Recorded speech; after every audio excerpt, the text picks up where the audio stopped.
Welcome. We are back.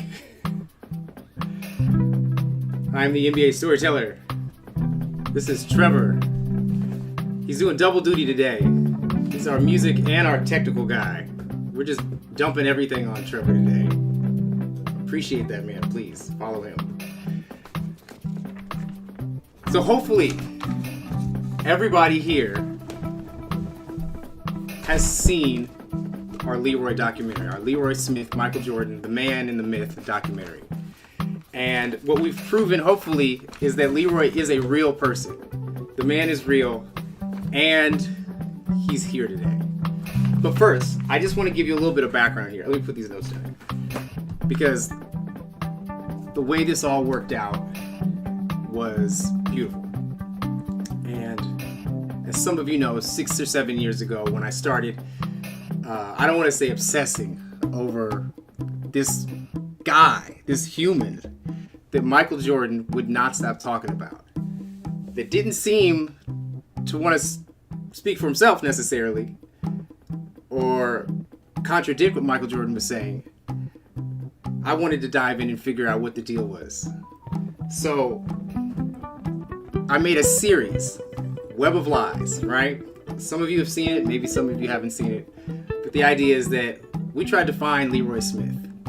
And I said a lot of wild things, a lot of wild claims. As we know, I made a bunch of t-shirts. I followed this guy. I did Google alerts for years, and I just couldn't find him. I even had somebody DM me saying that they knew where he lived. And I tried to send him a letter there. It turned out they didn't know where he lived. So I don't know who got that letter. But 6 years later, I'm sitting on the floor watching, I don't know, like The Golden Bachelor with my wife, one of those shows. And I get a DM on Twitter. And it is from Harvest Smith. And he simply says, he's starting a podcast. And I virtually shit my pants. That's what happened in that moment. It was a monumental moment. And I looked at my wife, because she was in the middle of telling me some kind of story. And I said, hang on. I don't know if this is real or not. And I wrote back. I said, hey, do you think we could talk? Can we do an interview? And it was that moment when I learned how real Leroy Smith is. Not only how real he is as an actual physical human, but how real of a person he is. And I don't want to get too far ahead in the story here, but he may be one of the most actual motivational people that I've ever met in my life. I don't know if he's come into that or he's always been that way. But meeting him and working on this project has not only been great in terms of content, but for me as just a human. So let's bring on Mike and relive that moment one more time, and then we'll bring him on to the show.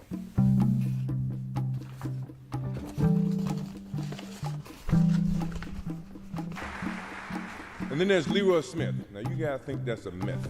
Leroy Smith was a guy, when I got cut, he made the team, on the varsity team. And he's here tonight. He's still the same 6'7" guy. He's not any bigger. His game is about the same. But he started the whole process with me, because when he made the team and I didn't, I wanted to prove not just to Leroy Smith, not just to myself, but to the coach who actually picked Leroy over me. I wanted to make sure you understood you made a mistake, dude.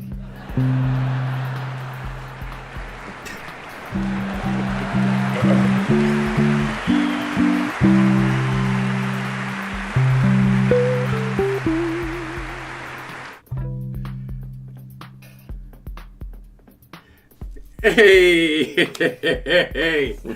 there he is. What's going on, Give it my up man? for Leroy Smith. Hey. Harvest. For everybody out there. Leroy Smith the third, right? The third. Junior. Junior, I'm so sorry. I heard No somewhere you're a worries. third. You're a junior, yeah. The third's out in L.A. Yeah, that's my son. There we go. That's your boy. Okay. So let me say this quick before we dive into talking about asking you some questions. When we started this project, Leroy didn't know much about me. He knew a little. But through this process, and I said this earlier, he has been encouraging and supportive. And I don't know what motivation really is to in every individual, but he has motivated me through this process to what I feel like is the best project I've ever done. So we're going to see where it goes next, what happens in the world. Everybody keep watching the video, keep sharing the video. But I need to say at this point in front of people, thank you very much. Thank you, my friend. It was my pleasure, brother. So let's do one quick thing. Let's just jump right into it. This was Michael Jordan's first public mention, at least wide mention of your name, where we were all shown or told the story. We were told the story in Come Fly With Me, the VHS in 1989, but it was MJ's Playground, the VHS which I owned. We all, anybody around my age owned that. And this was the first mention of your name. Go ahead and roll that clip. Music man and technical guy, Trevor. What are you doing here? You know who Leroy Smith is? No. He's the last guy to make my high school basketball team. So you did get cut? My sophomore year. I really worked on my game. Of course, I grew 4.5 inches, and that didn't hurt at all. But I think it really helped my confidence and my determination. 7 seconds. Grant out high. Wide left, Pippen. 3 seconds. Jordan's force-up shot to the left. Oh, yes! Win. Michael Jordan saves the day. So my first question for you was, did you know any of this was going to happen? Did you know he was going to say your name? Did anybody give you a heads up? I had no clue. No clue what any of the elements of his speech was going to be like. And I think no one in that room knew except for M what he was going to say and how it was going to come out. And I think in some parts of it, he probably went off script a little bit. But I had no clue. So when you came back, because you were playing overseas, and that's something I'll get to in a second. You came back, and we covered it in the documentary a little bit. You had no idea, other than there's this story going around. Yeah. It was amazing because I was in Europe and Southeast Asia probably for 5, 6, maybe 7 years, and this story, everything was developing. So when I came back, my last 2 seasons, I was in Tokyo, and of course, 89, 88, 89, 90, I heard about, Come Fly With Me, all these things and what was going on. So by the time I got back to the United States, the story was full blown. And, at that time, people were trying to get in contact with me to do interviews and do stories and kind of, delve deep into what this meant and, what this meant for me, what this meant for MJ and just basketball in general. So it was all new to me as well. And just that whole mental adjustment to that kind of notoriety was something I had to figure out and go through. So yeah, it was a process, man. And another one that I want to clear this up, this one, because when he mentioned your name or mentioned you at the Hall of Fame speech, he says to you, and we also, this is something we cover in the doc. Right. He keeps calling you 6'7", no taller than that. What's that about? Why is this man doing that? Why won't he give you that extra inch? What is that? Maybe at one time I was 6'7", but I'm 6'8". Maybe now, I am 6'7", because I get a little older, you shrink a little bit. But on every all of my college rosters and things, they have me listed as 6'8". In Europe, I was 6'8". Japan, I was 6'8". I say I'm 6'8". So your driver's license says you're 6'8". Yeah. Driver's license says 6'8". He got stuck on 6'7". You know what I mean? Closer to him because he's 6'6". So who knows, that extra inch or two, just give me that little bit of a margin and advantage. So just the other day, they did a segment on This American Life. I don't know if everybody knows. Some of you actually, because they messaged me. They're like, Leroy's on This American Life. I was like, it's like I know, I heard about that. You're kind of, the timing is incredible, but it's crazy. I don't want to say that you're just having a moment, but you're having a moment, right? Right. You're coming. Right. What do you want to do with this? That's a great question. One of the things that I've kind of over the years learned to let life do is bake. You know what I'm saying? You can bake a cake. There's a certain amount of time you gotta let that cake bake, or it's going to collapse on you, or it's not going to come out right. And I've learned to really accept what the universe provides and gives me at the right time. Even difficult situations, sometimes you have to go through those because that's part of your maturation process. And I think now, even how you and I have become friends, and you've been able to do this incredible documentary, and Ian and now Trevor, all part of that piece. To me, it's these incredible building blocks. And you said it, it's a moment that I'm learning to embrace these moments and not try to say, okay, I got this moment now, let me do something incredible with it. No, the moment is incredible. You feel what I'm saying? Because I could have never scripted this to happen the way it's happening. But the universe is saying, okay, now it's time. So I'm learning to enjoy those moments and celebrate it and enjoy it for what it is. And because tomorrow it could all be gone.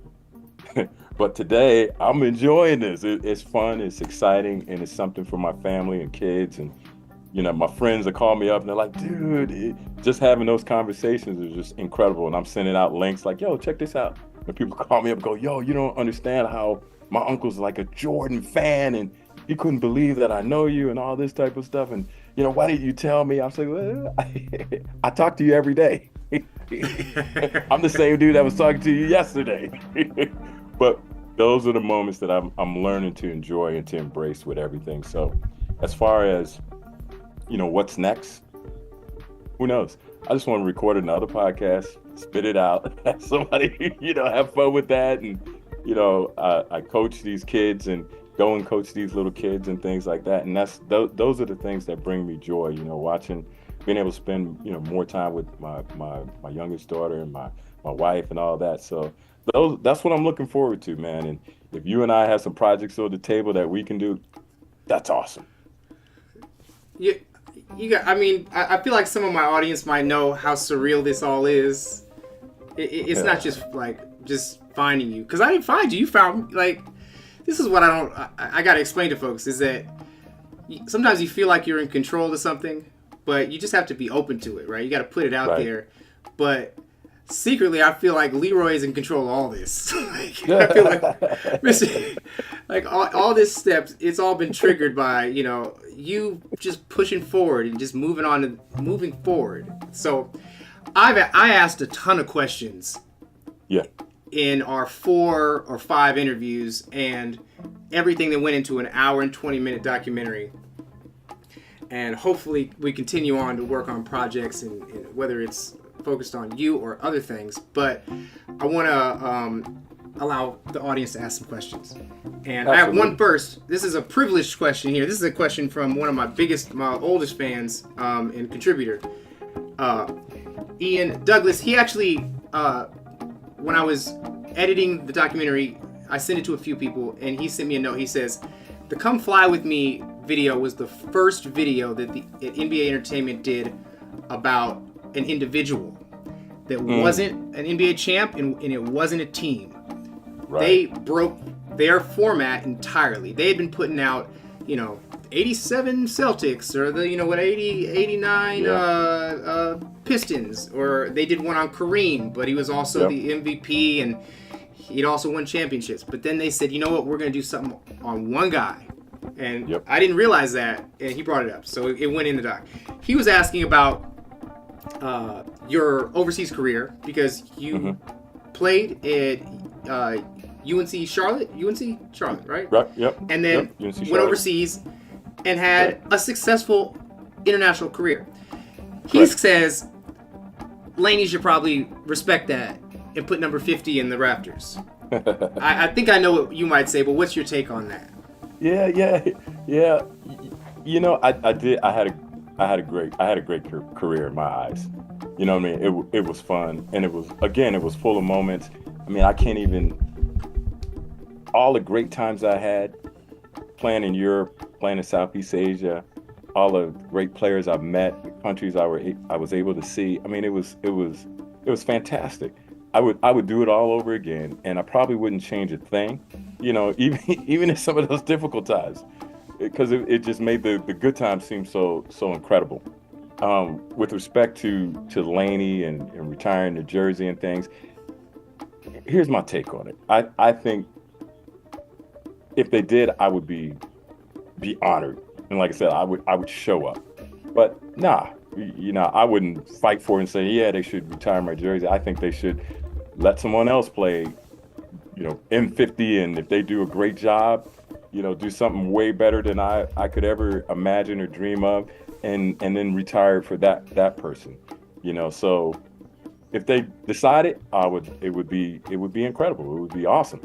But yeah, that's my take on it. That's what I expected. I expected that. We'll brag on your behalf. Don't worry. You don't have to advocate for it. All right, let's go ahead and bring our trusted producer on with some of these viewer questions. Folks asking questions. I see one question. I'm going to ask you real quick. Jordan or LeBron? Actually, Jordan, LeBron, or Steph. I mean, I don't know why we corral this just to Jordan or LeBron. Or Jordan, Like, LeBron, Kobe. Yeah. I'll put Steph. Oh, Jordan. Yeah. Okay, good. No question. Period. That's it. Settled that. Very good. Yeah, done.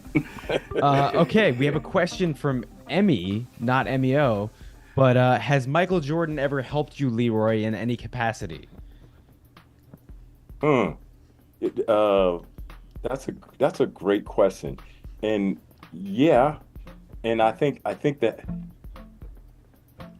in what respects, I guess I would be the follow up to that question. But yeah, I mean, just as kids, I think that whole time together was a part of us growing up and maturing.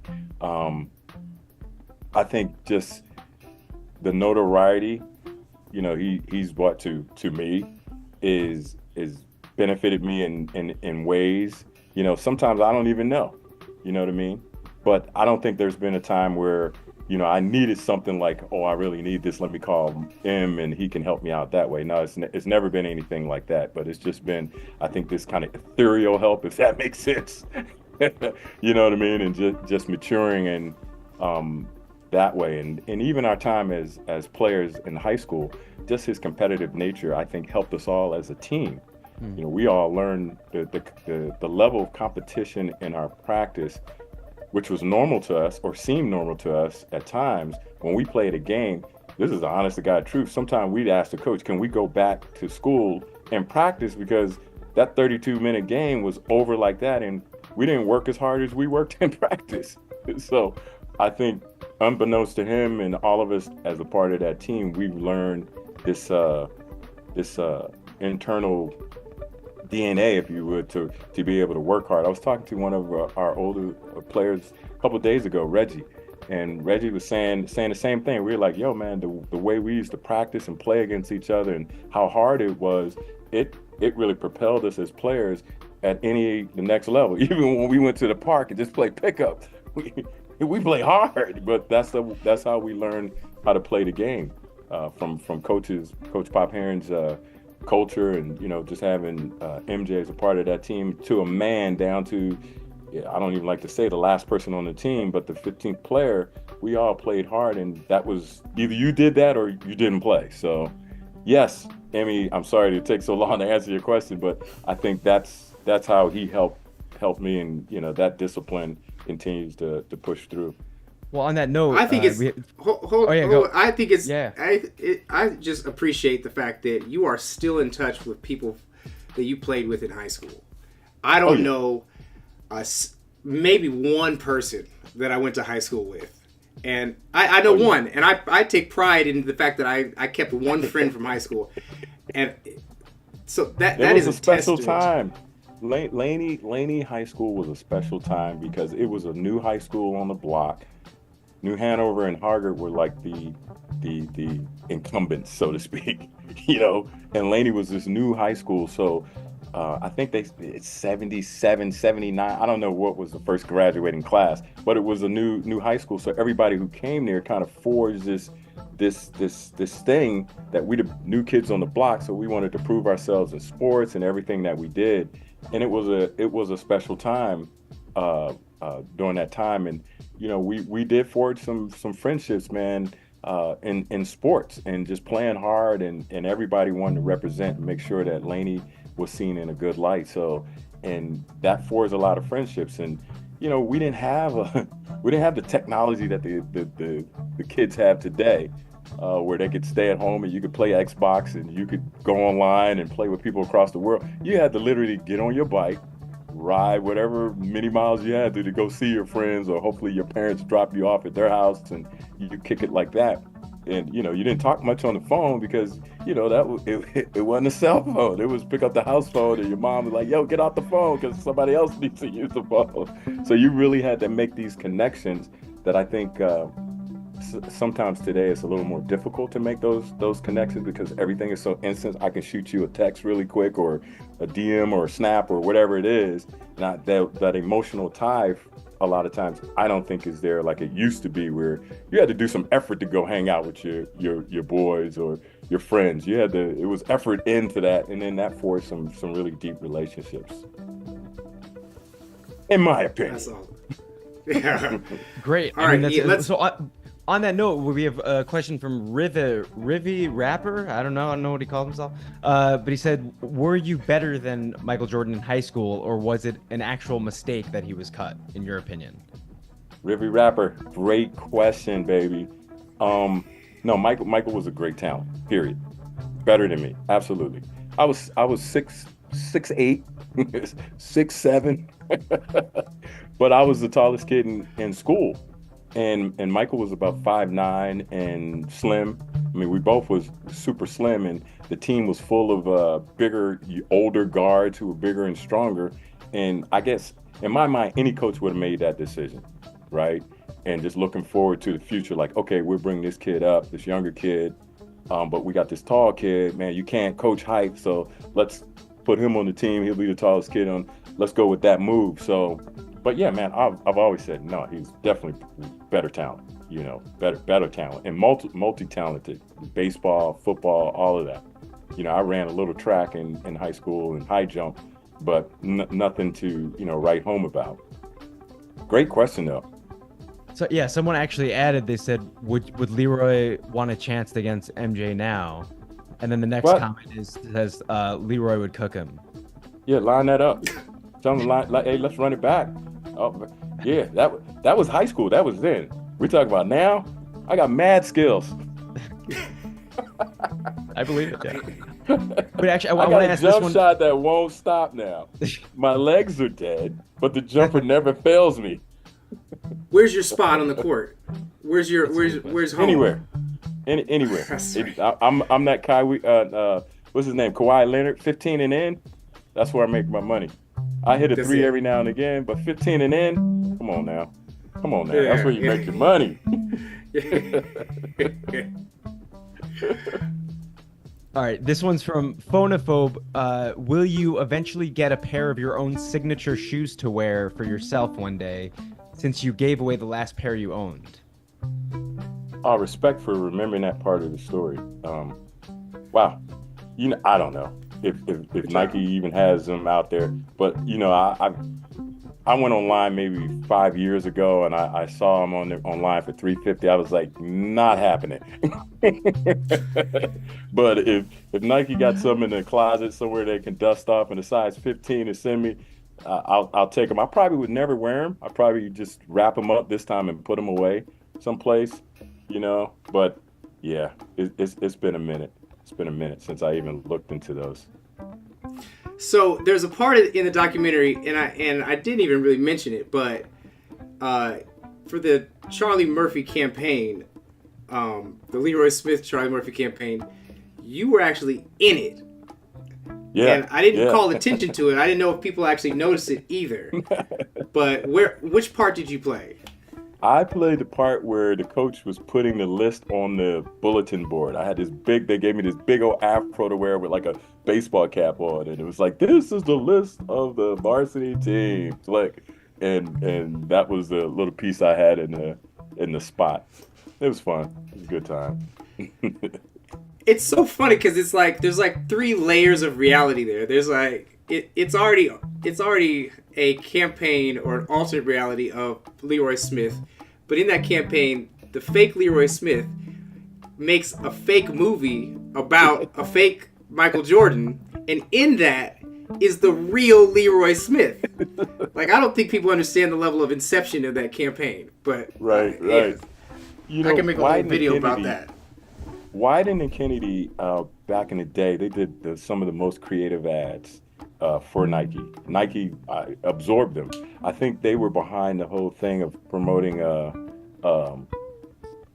Spike Lee. I think they were the ad agency of record when Spike Lee came on board and did all those things with you got the shoes money, that whole thing. So Wyden and Kennedy, to me, they were a boutique agency back in the day, and they were really cutting edge, and they used to do some fun stuff. And I think when Nike absorbed them, I don't know when it was, but I think they may still be part of the whole Nike thing. But they came up with some really cool commercials that changed the time, brought the culture into, brought in like the hip hop culture a little bit into sports and their commercials and how they did them and things, even up to Little Penny and all that type of stuff. It was really interesting.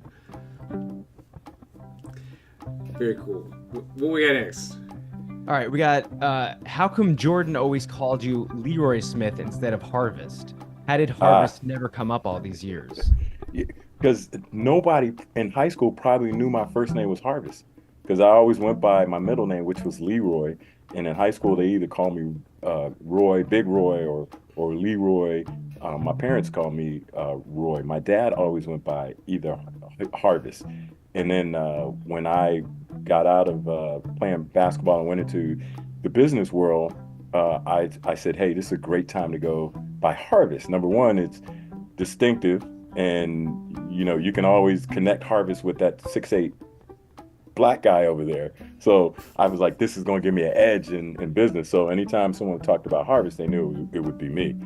And I didn't think Leroy was such a really good business name, if you know what I mean. Yeah, so Bad Leroy Brown, all that type of stuff. I was like, yeah, let me just take that out and just put Harvest in there. So yeah. All right, we got 2 more. One is from Mike Schmidt. He says, past or present, who are your childhood role models? Past or present? Wow, that's a great question. My father is probably my first ever role model, and even into this day, he's 87, and my dad is a quiet, strong type. That's his personality type. But man, I've always seen my dad work hard, work multiple jobs, take care of the family, do what's best for the family. Even during some difficult times in his life, which of course affected us, he overcame those, and I saw that stick-to-itiveness and determination in my father. And he will always be like my number one role model, my number one superhero, and always. I tell a story sometime. When I was playing in North Carolina, Charlotte, we would play in Old Dominion University, and my dad was a welder by trade, and he used to work for the Navy Yard in Norfolk, Virginia. And I remember we were flying into Norfolk, and it was kind of snowy, it was cold, and they had the battleships. My dad would work on repairing the battleship as a welder, and we were flying in. I just happened to be looking out the window, and I saw this guy up in the crow's nest in one of the battleships. And, just because my dad's a welder, I know when someone's hitting the arc, and I can see it when it's happening. I'm like, And I was like, and I just looked, I was like, that would be something else if that was my pops. And when we got, landed and played the game, whatever. We're talking afterwards. I was like, Dad, man, I was flying in. I saw the so-and-so ship. He's like, yeah, the SS, whatever it was. And I said, yeah, I saw this guy up in the crow's nest. And he said, well, what time was it? I told him what time it was. He said, that was me up in there. And I thought about that, and I was like, wow, here I am flying in to play a game, doing whatever I'm going to do. My dad and mom came to the game, but early on, my dad was out in the weather doing what he does, taking care of the family. So that kind of stuff I see, and it just sets him apart. So yeah, he's my number one role model and will always be. And there's other people and that I look to, and I'm like, wow, they're role models too. But number one, Dad, for sure. That's a great answer. That's like, because my mind goes to like, oh, like what celebrities are you gonna say? And it's like, no, that's the best answer you can give. Oh yeah. Dad. Pops. Yeah. Yeah. He was first one. He was Yeah. a superhero. He could do no wrong. When you're a little kid, he could lift the world. You know what I mean? Run through the wall. You see it on TV. You look at your dad like, hey, Dad, can you run through the wall? Where's your cape? Can you jump off the third floor and fly? Let's see it. And of course, reality hits later on in life, and you see, that your parents and other people that you look to are human beings, and they've got flaws and issues too. But you learn to accept them, and you learn to understand that, wow, we all are broken. We all need some help. And I was fortunate that my parents, mother and father, are still alive, and they were very incredible people with flaws and all. And I've learned, the older I get, just to appreciate them and appreciate what they did when I was young, because there were things that me as a father now I did for my family that I'm sure my parents did that I had no clue of, that they were doing that to make our lives, smooth and easy. And you, as kids, you don't see that, and you don't understand it until you become a parent, until, those things hit you, and you're like, wow, now I understand what mom was saying or what dad was talking about, or wow, I wonder if my dad did this when I was younger, and things like that. So yeah, always will be my superhero, man, my key motivator. That's great. I mean, Emio, who's your role model? That's a great question. My goodness, I don't think anybody's ever asked me that question. My role model. Gosh, I mean, my parents, I guess, right? Who do I look up to? Let me get back to you. I'll make a video about that or something. You caught me off guard. Who are my Make a video on it, baby. Make a video. Who's my role model? You can say Trevor. It's fine. Listen, I have people that inspire me, but it's like, role model, man. Not my dentist, I'll tell you that. That guy is... I actually really like my dentist, I'm going to say. I'm glad you do. I feel like dentists are just making it up. That's a different topic. Yeah. As they go. He tells me how fun I am, so I'm like, that's great. Okay. Has your dentist told you he's proud of you? That's the whole thing. That's what they he actually really has. It's not even a joke. I thought it was real when he said he was proud of me. So I do want to ask this one. Someone asked, Leroy, what's your favorite NBA team, and what eras were your favorites? Oh, man, that's a great question. Yeah. Okay. My favorite team of all times was the Philadelphia 76ers. All right. When they had George McGinnis, Dr. J, Steve Mix, I think it was, Andrew Toney, Daryl Dawkins, my guy from North Carolina, I can't remember his name. He used to dunk from the free throw line. I can't believe I can't catch his name right now. But I was born in Philadelphia and lived in Philly. So the Sixers were like that was my team. And that was before, cable was like really big. So I didn't get to see them play that much. But when they made it to the playoffs, man, and the year they won it with the Doc that year, it was just amazing team to watch. To me, that they'll go down as one of the best teams of all time because of who they had on there. Chocolate Thunder, come on, the Doctor, Steve Mix, Andrew Toney. Well, what is the guy's name? White guy, about 6'7", could dunk from the free throw line. they retired his number a few years back. God, I can't remember his name. It'll come to me. But I thought that was a magical team. And when they played Boston or the Lakers, that I was watching those games. So that was my favorite team.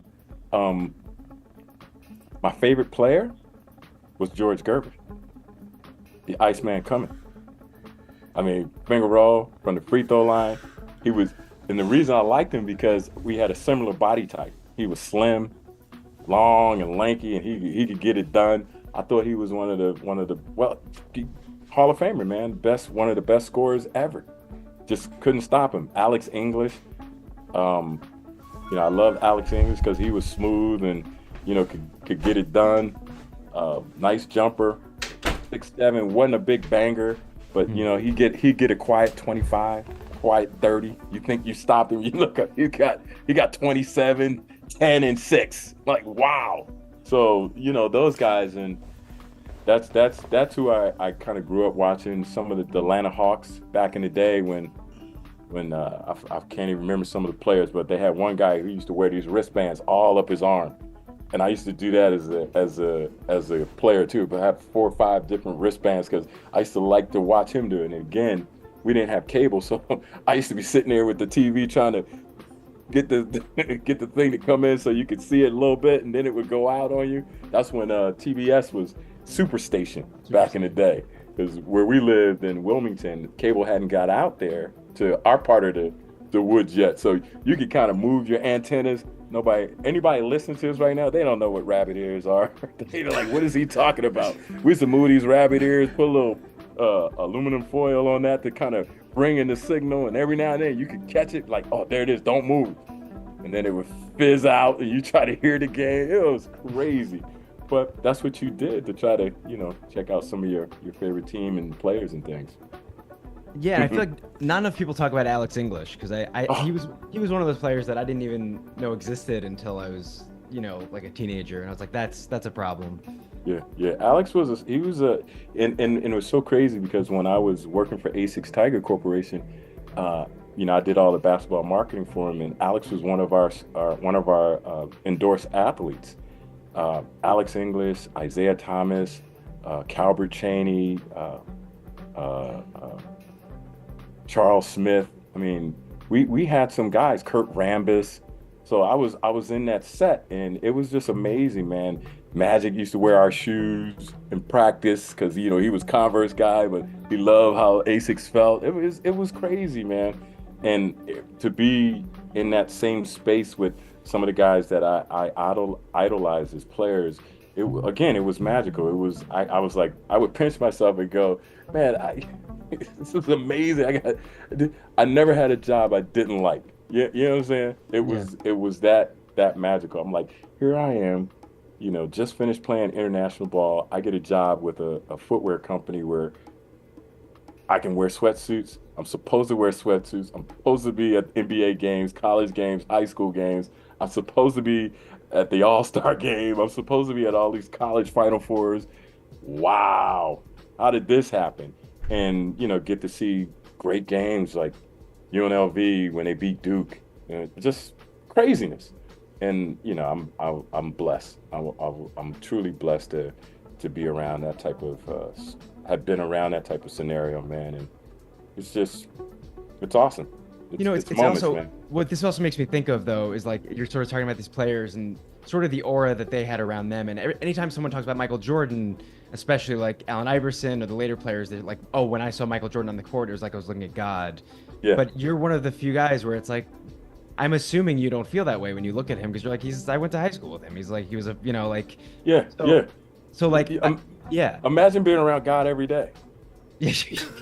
In high God, school. it's your turn to pick up the balls, man. I don't care what you say. Dude, you better pass the ball next time. That's how, when you grow up with someone like that, of that stature, you don't realize it until you out of that so-called aura, and then you see how everybody else, looks at them. And then you go, okay, wow, yeah, I understand that, you were playing with greatness and you saw greatness develop from such a young age, and you were part of that maturation. It's an incredible. You leave it and come back and you're like, wow, okay, wow, I see that this dude is great. And then you can compare it to other players when you see other players playing, because you think about it, it's like we saw the Ferrari, the Bugatti being built, right? From the tires, from all the things, the paint. Everybody else saw the Bugatti when it was on the boardwalk revving its engine. They didn't see everything being part of. So yeah, here's this Bugatti that you've never seen that can go 0 to 60 in 2.5. Nobody can catch it. Yeah, it's kind of a shocking revelation that you see this thing. But when you've seen it develop and you're part of that, as a team and things, yeah, you still respect the fact that the Bugatti is the Bugatti at this time, but you saw it being built. And you may have got a couple of screws that fell off the car. You squeeze that onto your Toyota. you put a stripe on the side too, like you got a Bugatti. You were able to get that emblem and just stick on the front. You know what I mean? So kind of some of that rubs off on you as well, but you're not a Bugatti. Right. Well, you're a Toyota with a Bugatti emblem. So, I have a couple of kind of oddball questions here. Number one, and I want I think we might have talked about this for a second, but this is one day I want to ask, somebody can ask Michael Jordan this question, but when I started down this path, the idea seemed like Michael Jordan was interested in storytelling and story building. And it was good for him, good for his brand and all that stuff. So he held on to you for that particular reason. But learning more and more about this, I come to understand that, no, he's telling the truth. You and the position that you were in, that moment in his life, stuck with him. And honestly, it created a moment and a connection in his mind, however he processes these things, that he could not shake. And what I find so interesting is 5'10", 5'11", doesn't make the team, probably mad at you for just being tall. And then the next year, he's tall. Mm-hmm. Nobody else in his family is tall. Mm-hmm. His brother's, average height. Right. I have this little feeling inside that, we all, depending on how well you take care of yourself and things, you may be a couple inches taller than you would have been if you ate better, that kind of stuff. I feel like, do you think Michael Jordan willed himself into growing? That's a great question. Okay. Or maximizing his internal, growth process. Right. Because I sat around waiting for my growth spurt. But I didn't make it happen. I was waiting for it to happen. Well, now we get into the metaphysical. Yeah, that's what I want to. Yes, yeah. A lot of it. Listen, a lot of it is that. Let's go there. Here's what I believe. Okay, honestly, I believe that you can orchestrate your footsteps, right? And I believe that those doors are always there for us to choose. And we got to choose which one we're going to go through. You know what I mean? I love the Matrix for that one reason. Red pill, blue pill. Which one are you going to choose? Choose the blue, you're going to go back to your blah, blah, blah life. You choose the red, oh my goodness. Who knows what's behind those doors? And I think all of us are faced with those choices, whether we are conscious of them or not. And I think, M made that choice from whatever was internally driving him, that I'm going to be the best because I never want to feel that feeling again. And I think that all played into everything. Maybe mentally, hey, I need to get taller. I'm going to drink whatever. However, 17-year-old, 16-year-old processes that, whatever that means, I'm going to hang from whatever.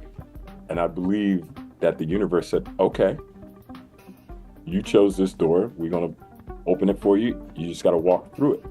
Now, through that door, there are consequences, good and bad, for all of us, for every choice that we make. Some of us choose not to go through different doors because it's scary if you don't know what's on the other side, right? We know what we have here that's with us every day, and a lot of us make choices to just say, I'm comfortable, I'm gonna stay right here. This is what I'm gonna do. You know, in my own personal life, I walked through a lot of doors that, you know, some of them maybe I shouldn't have, but I did because I'm like, what's behind that door? Let me go through it. And I was the guy that would just jump. Like, I'm gonna just jump. I'm not even, if there's water in the pool, wow. If there's no water in the pool, man, I made a mistake, but I'm gonna have to take this hit because it's gonna hurt. And I really think that as a kid, you know, without, you know, and I'm just really hypothesizing now that M may have made that decision that, hey, I'm going to be the best, whatever it takes.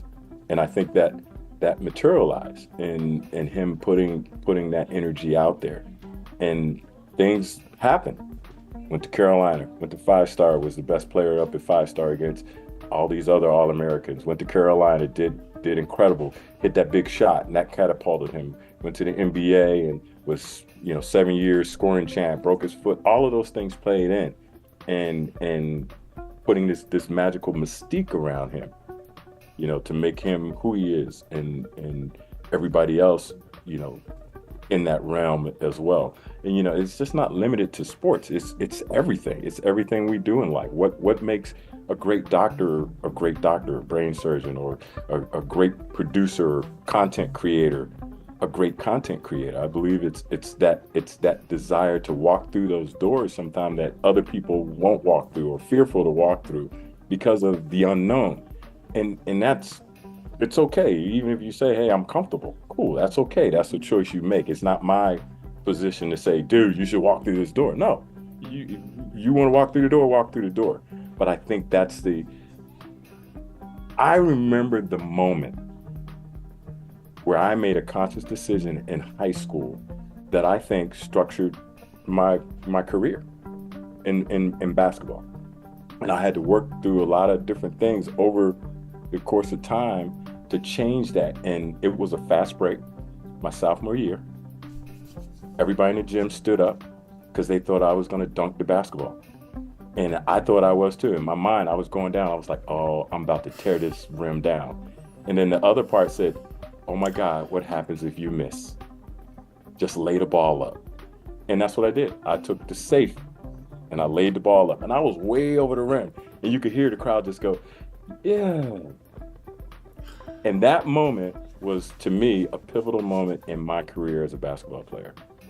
Because if I would have dunked and it went in and the crowd went crazy, that was that magical door that every single time I got that opportunity, I was just like, yeah. But over my playing career, I had to really come to grips with that and kind of find that moment and go, that was the moment. And then from then on, I was like, okay, there's going to be another door, or I'm going to make a door to go through and just start. And that changed. That's when my career changed as a player in my mind, you know. And then I had to go through another door to make, you know, become, like I said, at one point I was the leading scorer in France. That just didn't happen. It was a choice that I made, and then you have to do the work. So long story for your answer. I apologize, man. I get to go on sometimes. That's great, man.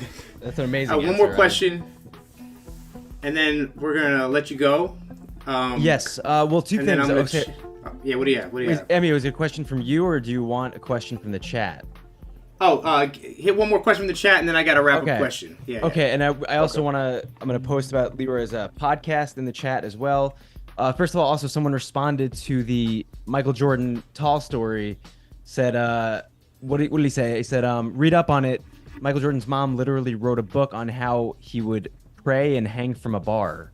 There we go. So there's that. There's one guy who really wants his question to be asked. He said, please ask my question. So I want to make sure I get to his question. He said, what was MJ's greatest weakness back in high school, and did he end up fixing it later in his basketball journey? Easy question to answer. Yeah. It was him being physical, right? Because when we played in high school, that was one thing I would always do. I would knee him in his thigh. He tried to get by me, I'd knee that thigh. Boom. I hit him hard. And you could see when he got into the pros, that's what the Detroit Pistons used to do. Just beat him up.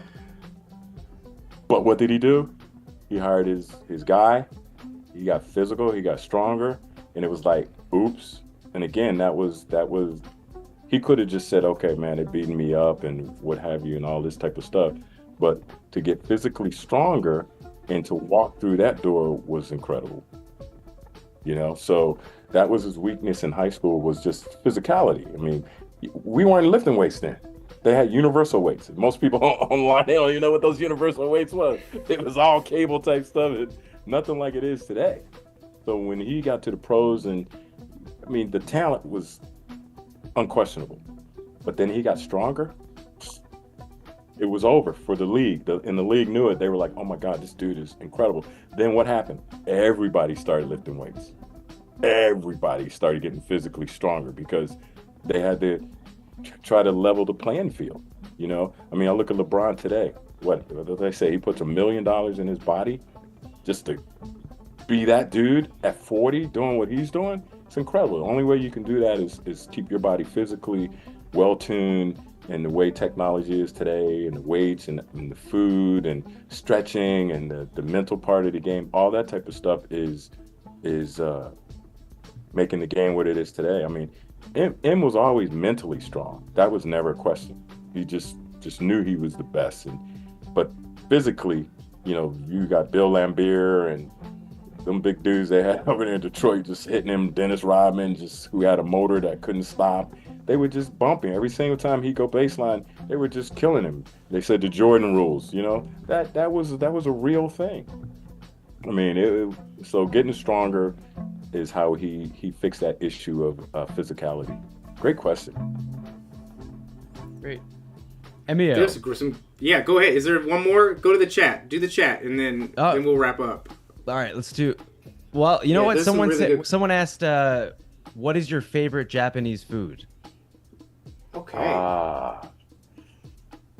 すごいの質問ですね。本当に私は寿司からとんかつ大好きですね。本当にです。I like tonkatsu. You about to grow your fan base.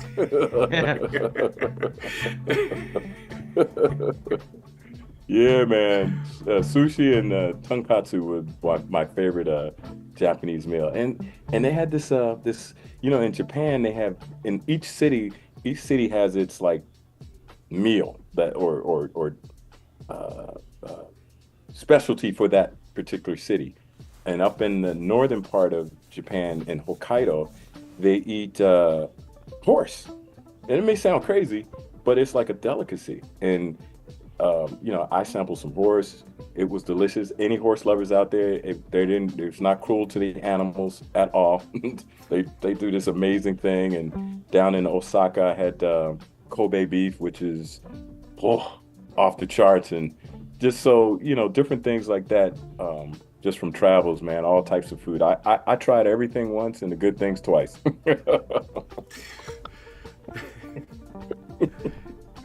That's great. Great question. All right. Unless you've caught another one, Ian, like a good one, I want to wrap this up. I've asked you this before. If you could have played JV that year instead of varsity, you probably would have got more playing time and might have developed. And it's, gosh, we've talked so much, but you hadn't recounted that layup versus dunk story. Right. Just the pivot, that one little moment. But if you could have played JV and then developed more and gone on to a different type of basketball career, would you have picked that at the risk of altering Michael Jordan's path? That's a great question, man. At that point, I assume you would. Yeah, you said in the doc you would have wanted to play JV at that point in time. Yeah, at that point, of course. At that point in time, absolutely. But looking as a back kid, now, yeah, you want to play. Now, not so much, man, because the career I've had, like I said, the people I've met, um, I wouldn't change them for the world. I mean, it's been some incredible people, and who knows if I would have took a different direction.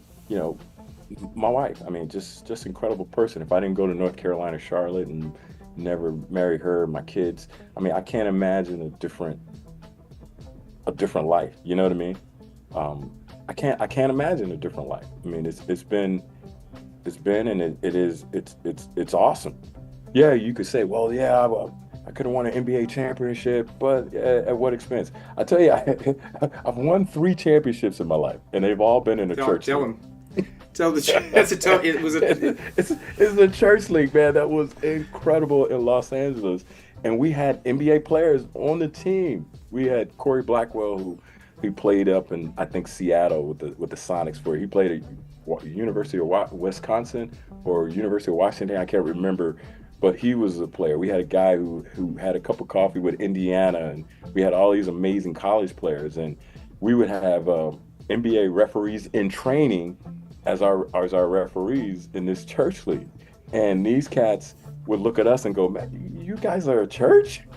But we had these type of players, man, and it was amazing. And the team I played for, we were the part of the church, we called it was the AMS, Arts, Media, and Sports. So, our part of the church was to reach out to athletes, entertainers, actors, so forth and so on in Los Angeles. So we would have 3, 4, 5,000 people come to our games at high school, some of these high schools and things, and it would be rocking. Now imagine it's a whole church, it's a place full of church people, so it was just a different atmosphere, and it was awesome. And we won 3 championships then we played against the last championship we won. We had a guy who was he played point guard for the Lakers at one time. I can't remember his name, but he didn't stick long. But it had him, they had Corey, they had like 3 or 4 college guys. So they had they had a real good team. And we spanked them. But it was an amazing game going back and forth. And what was always amazing was that we would invite people to the games as outreach. And they would come to these games and be like, I can't believe that this is a church. I'm like, yeah, man. Well, this is not your traditional church league. We had practice, we had uniforms. I mean, it was well organized. We had a commissioner. it was the bomb. We had like the older guys had their league too. So they would play sometime before our game. And then, here come the semi-pros and college players would come out and ball out. It was an amazing time, and I cherish those championships. You know what I mean? I cherish those. It was a moment, right? You had some moments there. It was a moment, and we still get together and we chop that up and talk about those games and how competitive it was without all the drama. We didn't have technicals. We didn't have people arguing and fighting and all that, because people would pull you aside and be like, hey man, this is church league. What you doing? And it was just pure competition. Now we hit you hard. Now it wasn't like we were wimpy out there. We played the game the way it was supposed to be played, but we knew what it was all about. Nobody was getting paid. At least I don't think so. Maybe some people were getting checks I didn't know about. But there's a lot of comments on the side.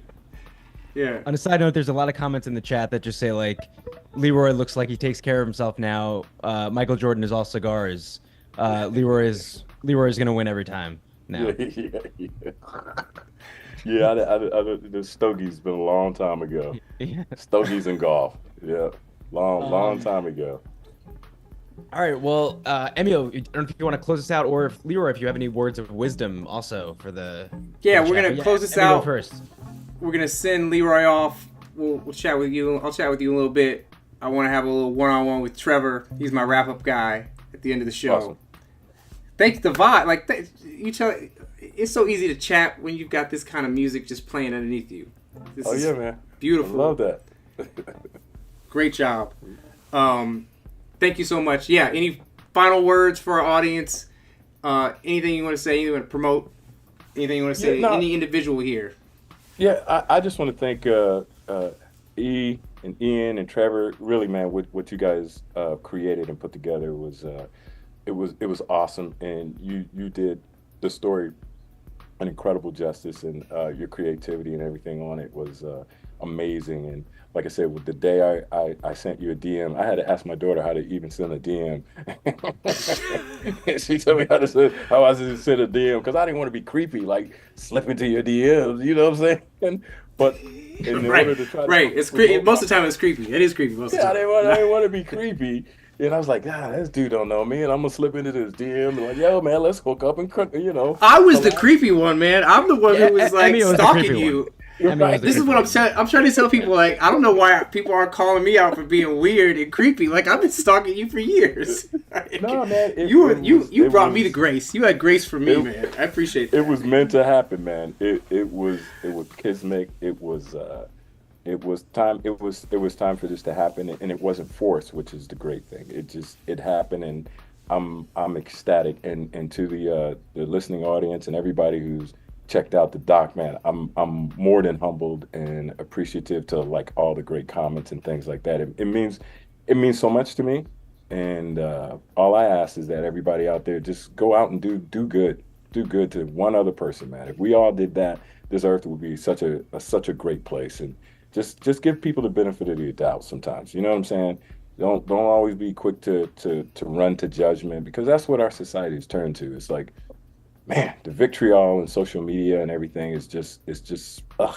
I can't even watch sports talk radio or TV anymore, because it's just drama. Everybody's apologizing to everybody because I said this and I did that. It's like, yo, look, can we get back to just talking about sports and how awesome it is? It's become this whole thing where it's all about the money. You know what I mean? So just do good. That's like my final word, man. And respect and peace to everybody out there. Oh, I'm still gonna ruin this right now because it looks like we got. I got one more question from our audience. Yeah, shoot it out, man. Could Mike fly back in high school? Was he flying like that back in high school? Did he have all that airtime back then? No doubt. It was uncontrolled though. He would do stuff. I don't think he realized what he was doing. And the most amazing time when I knew that M was next level is Todd Parker was our point guard. Shout out to Todd. Todd's an awesome guy. And Todd was leading a fast break, and M was in front of us. And Todd threw a lob. And you know how you running on the fast break. I stopped running because I was like, well, that's a turnover. Because it was just, I didn't think Mike was able to get this. And M went up and literally caught this lob, one hand, and just threw it through, and the crowd just went crazy. And at that moment, I was like, okay, this dude is something special. He's something special. And I'm looking at Todd, because when he threw the lob, it was like, dude, what are you doing? That's a turnover. He went up, got that thing, and when he dunked it in, I was like, oh, that $5 everybody paid to get in, they need to go back and give $20, $30 more up, because that was incredible. And that's what I'm saying. I don't think he even realized, I know he didn't, what his potential was going to be as far as at the athleticism, and it just continued to develop when he got to the next level. And at college and then in the pros, it was just, I think he was just being creative. Like, okay, let me see if I can do this, from the little windmill in college to, all the different dunks and, free throw and all that type of stuff. It just continued to develop. And then, like I said, when the stronger he got, it changed the game. It created the Tracy McGrady's. It created the Penny Hardaways. It created the Harold Miners. All these kids were emulating what they saw him doing. And it changed the game, because now these kids came in creative. It's like when the guy who broke the first 4-minute mile, after he did it, everybody started doing it. But before that, that was like, oh, no one will ever break the 4-minute mile. You know what I mean? No one will ever break the 4-second 40.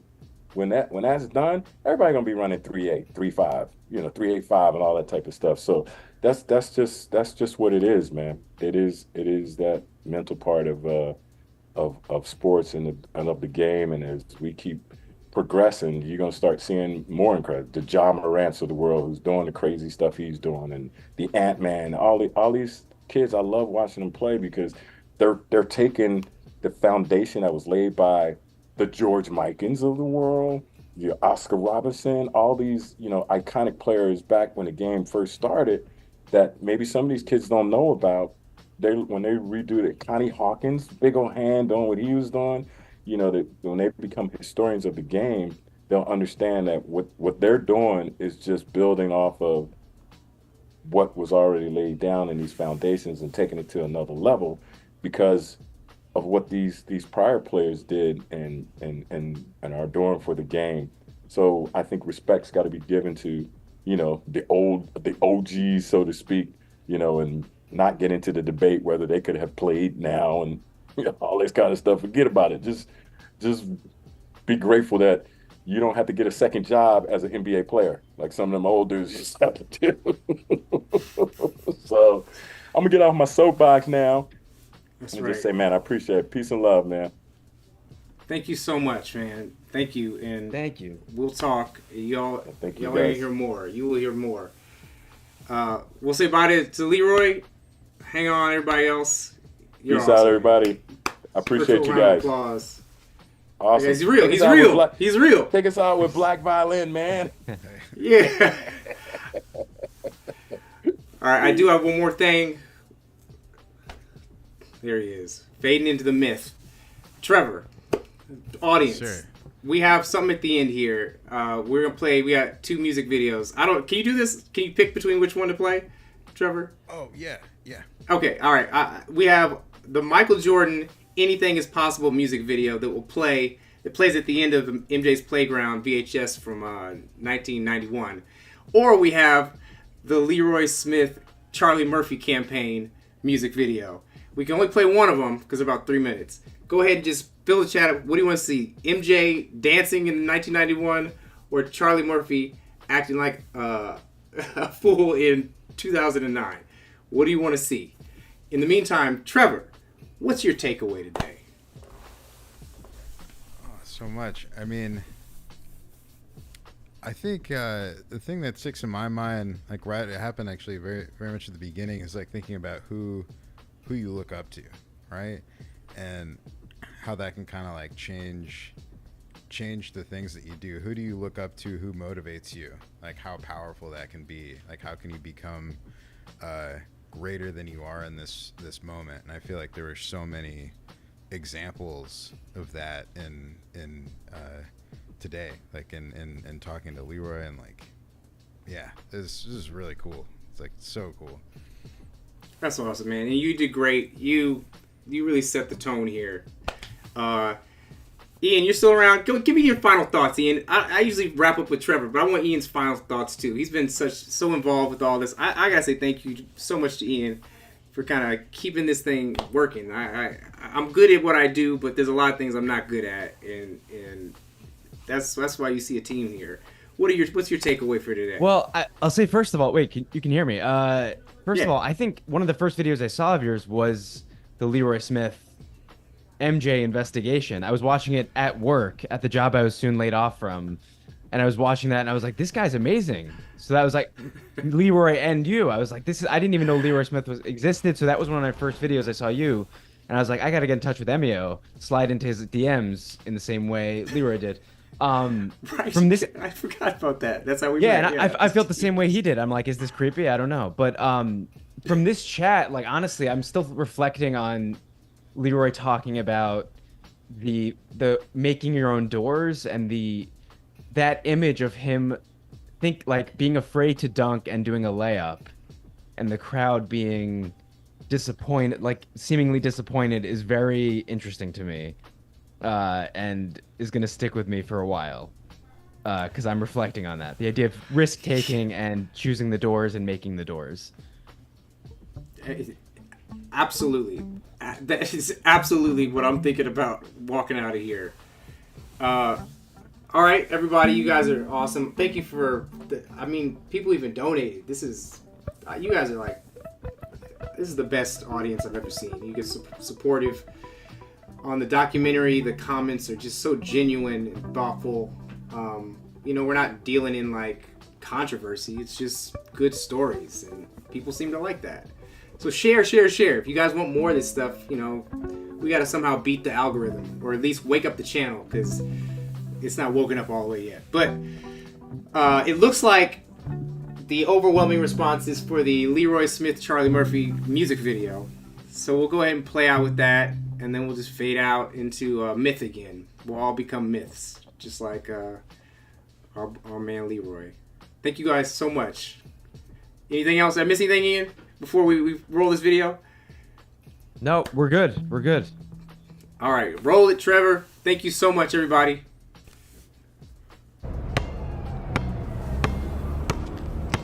Give me back my ball! What you gonna do about it, pint size? Here's your ball. Psych! Bang! Bang! Yeah.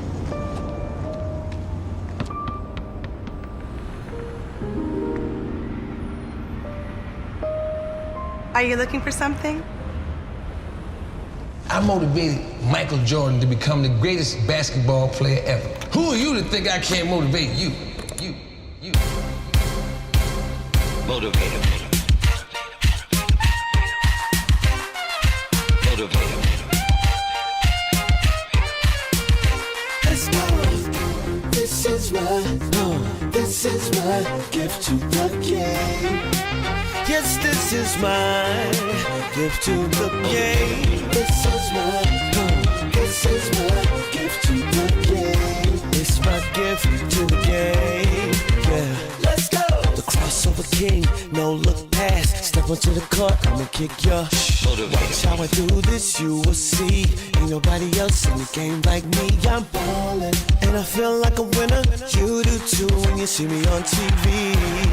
Yeah. That's why you got my DVD. This is my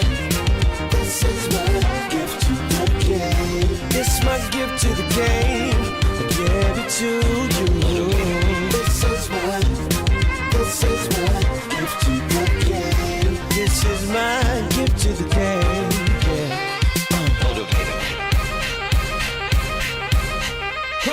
Punch. Now bring that beat back.